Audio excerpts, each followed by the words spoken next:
We have a 2011 Toyota Corolla S, and we'll turn the key on. We get a maintenance light that kind of comes on and then flashes for a minute and turns off, which means it needs maintenance. So I'm gonna try to clear the code. It actually turns off. It doesn't stay completely on. It's probably give me a little bit more time to do the maintenance on here, but it usually will flash, and then when I turn it on, it actually turns off. Right now it just turned off. I haven't turned it off in the car.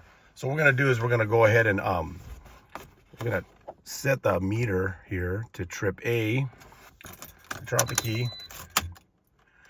And then what we're gonna do is we're gonna hold this down, and then we're gonna turn the key on. Now, kind of hard to do with the camera, so I'm gonna try to see if I could.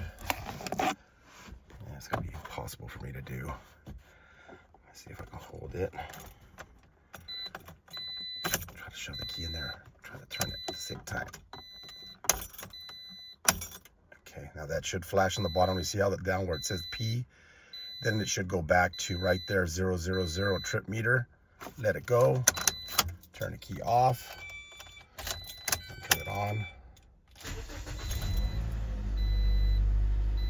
That should turn it off.